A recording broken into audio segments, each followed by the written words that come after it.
Hello everyone, welcome to the channel take easy pharmacy. तो आज के लेक्चर में हम पढ़ने वाले हैं characteristic and function of RBC, WBC और प्लेटलेट के बारे में। इन सब के फंक्शन आज के लेक्चर में हम कवर करेंगे और नेक्स्ट लेक्चर में ये चैप्टर कंप्लीट हो जाएगा, जिसके अंदर हम पढ़ेंगे clotting factor, ABO blood grouping, Rhesus, antigen, इनके बारे में हम पढ़ेंगे और फिर हमारा चैप्टर कंप्लीट हो जाएगा। ठीक है, तो स्टार्ट करते हैं आज का lecture. Characteristic and function of RBC. ठीक है, तो स्ट्रक्चर कैसा होता है हमारे आरबीसीज का? बाई कनकेव शेप होती है उसकी, increase surface area for gas exchange. और इसके अंदर क्या होता है, सरफेस एरिया जो होता है हमारा रेड ब्लड सेल का, वो क्या होता है, इंक्रीज होता है, ताकि वो क्या कर सके, इजीली गैस का एक्सचेंज कर सके। ठीक है, नो न्यूक्लियस, इसके अंदर कोई भी न्यूक्लियस नहीं पाया जाता है। क्यों नहीं पाया जाता है? More space for haemoglobin, the protein that binds oxygen. क्योंकि जो हमारा रेड ब्लड सेल होता है उसके अंदर कोई भी न्यूक्लियस इसलिए नहीं पाया जाता क्योंकि उसको क्या करना था, होलो स्पेस क्रिएट करना होता है, ताकि वो जो हमारे ऑक्सीजन के मॉलिक्यूल्स और प्रोटीन है उनको क्या कर सके, बाइंड कर सके हीमोग्लोबिन के साथ में। तो इसलिए उसके अंदर एम्प्टी स्पेस पाया जाता है, ताकि वो हमारे ऑक्सीजन मॉलिक्यूल्स को कैरी कर सके। ठीक है, फिर इलास्टिसिटी। इलास्टिसिटी मतलब हमारी आरबीसी कितना इलास्टिक है नेचर में। तो क्या आरबीसी कैन बाइंड, वो बेंड भी हो सकता है। फिर उसके बाद में स्क्वीज थ्रू कैपिलरीज, जब वो कैपिलरीज के थ्रू क्या होता है, जब ट्रांसपोर्ट होता है, तो वो क्या होता है, जब कैपिलरीज कुछ नैरो होती है, कुछ ब्रॉड होती है, तो उसके वजह से क्या होता है, कैपिलरीज के अंदर वो स्क्वीज भी हो जाता है, सिकुड़ भी जाता है। ठीक है, फिर उसके बाद में क्या है, फंक्शन। फंक्शन क्या है, ऑक्सीजन ट्रांसपोर्ट। मेन फंक्शन होता है हमारे आरबीसीज का ऑक्सीजन को ट्रांसपोर्ट कराना है। ठीक है, फिर क्या है, haemoglobin binds oxygen in the lungs and release it in tissue. जो हमारा हीमोग्लोबिन पिगमेंट होता है, जो कि रिस्पॉन्सिबल होता है हमारे कलर ऑफ द ब्लड के लिए, वो क्या करता है, ऑक्सीजन को क्या लंग्स से लेके कहाँ पे, जितने भी हमारे टिश्यू होते हैं उनको वहाँ पे ट्रांसफ़र करता है। ठीक है, फिर क्या है, कार्बन डाइऑक्साइड।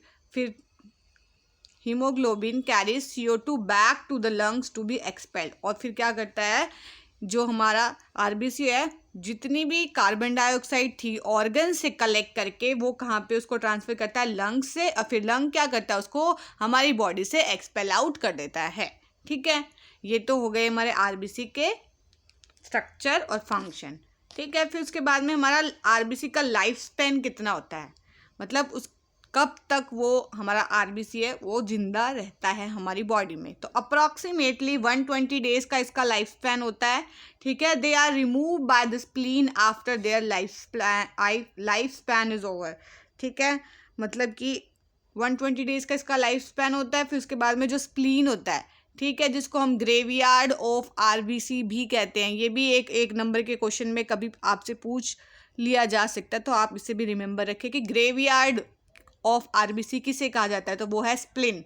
ठीक है, स्प्लिन की हेल्प से हम क्या करते हैं, जो भी हमारे आरबीसी है जो कि 120 डेज का टाइम पीरियड कंप्लीट कर चुके हैं, फिर उनको हम क्या कर देते हैं, रिमूव आउट कर देते हैं हमारी बॉडी से। ठीक है, नॉर्मल काउंट कितना होना चाहिए हमारी बॉडी में आरबीसी का? मेन के अंदर होना चाहिए 4.7 to 6.1 मिलियन आरबीसी पर माइक्रोलीटर, और वुमन के अंदर होना चाहिए 4.2 to 5.4 मिलियन आरबीसी पर माइक्रोलीटर।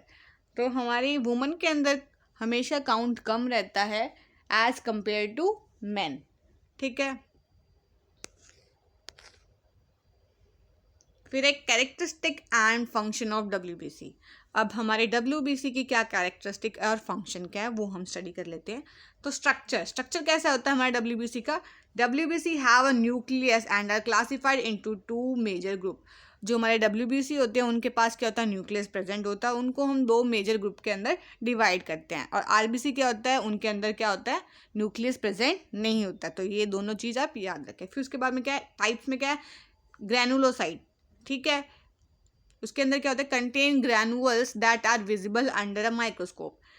ग्रैनुलोसाइट का नाम ग्रैनुलोसाइट क्यों है, क्योंकि उसके अंदर ग्रैनुअल्स प्रेजेंट होते हैं, जो कि जब हम माइक्रोस्कोप की हेल्प से जब उसे ऑब्जर्व करते हैं तो हमें छोटे छोटे ग्रैनुअल्स उसके अंदर दिखते हैं। ठीक है। फिर उसके ग्रैनुलोसाइट्स के कुछ सब टाइप्स भी है, तो उसमें कौन सा आता है, न्यूट्रोफिल्स। न्यूट्रोफिल्स क्या करता है, फैगोसाइटाइज बैक्टीरिया। मतलब क्या है फैगोसाइटाइज बैक्टीरिया का मतलब जो बैक्टीरिया होते हैं न्यूट्रोफिल्स उसको क्या करता है, एनगल्फ करने का काम करता है, एनगल्फ करके उसको क्या कर देता है, खत्म कर देता है हमारी बॉडी से। ठीक है।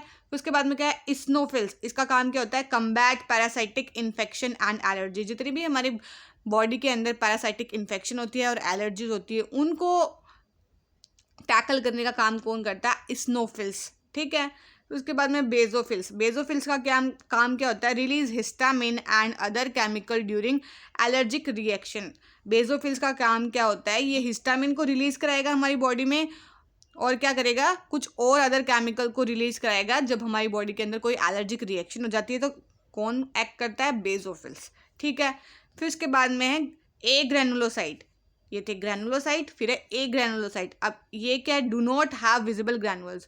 इनको ए ग्रैनुलोसाइट क्यों कहा जाता है, क्योंकि इनके अंदर हमें जब भी हम इसको माइक्रोस्कोप से ऑब्जर्व करते हैं तो हमें कोई भी विजिबल ग्रैनुअल्स नहीं दिखते हैं, तो इसका नाम इसलिए इसका नाम है ए ग्रैनुलोसाइट। अब इसके सब टाइप्स कौन से, लिम्फोसाइट्स, बीटा सेल्स।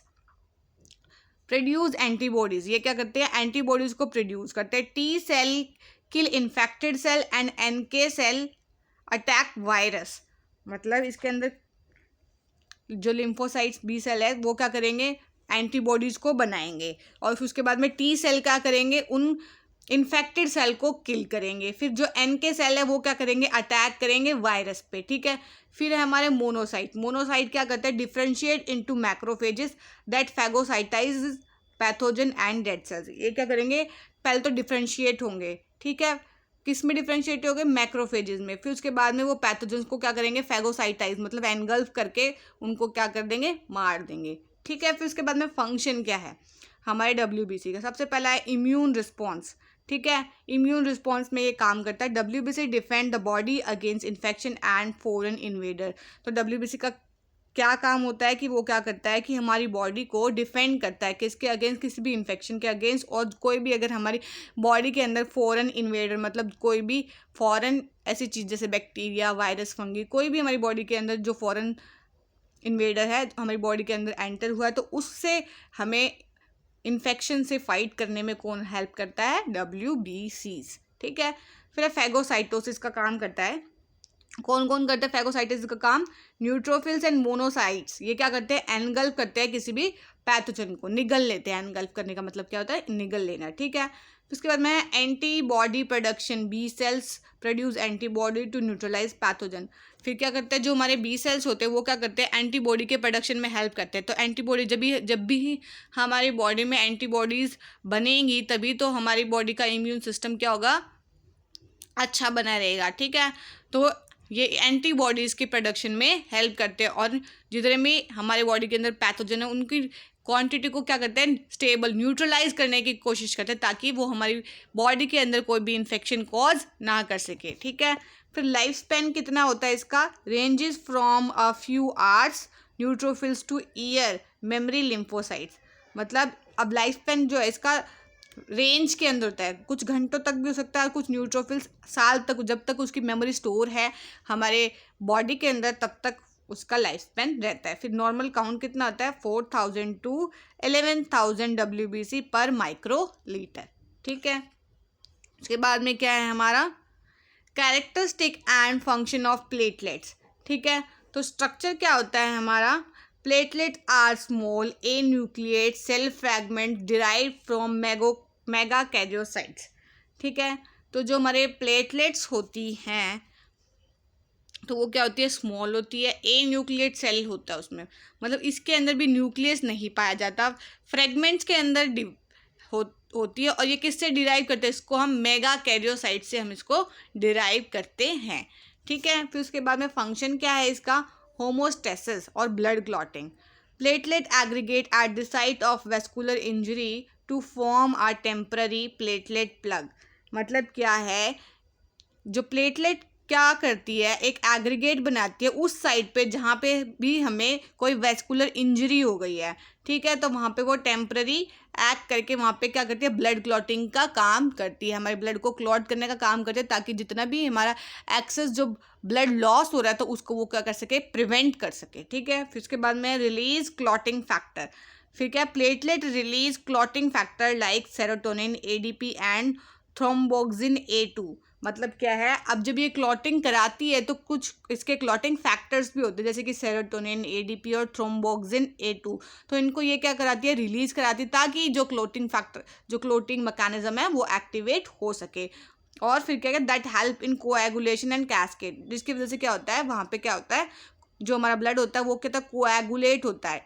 ठीक है, कोएगुलेट मतलब वहाँ पे इकट्ठा होता है, जिसकी वजह से वहाँ पे क्या, जो वो वाउंड में जो हम कहते हैं ना खुरन, वो बनना स्टार्ट होता है। ठीक है, इसका मतलब वाउंड रिपेयर। ठीक है, फिर क्या होता है, हमारे वाउंड को रिपेयर करने का काम करता है। कैसे, platelet play a key role in tissue repair and wound healing.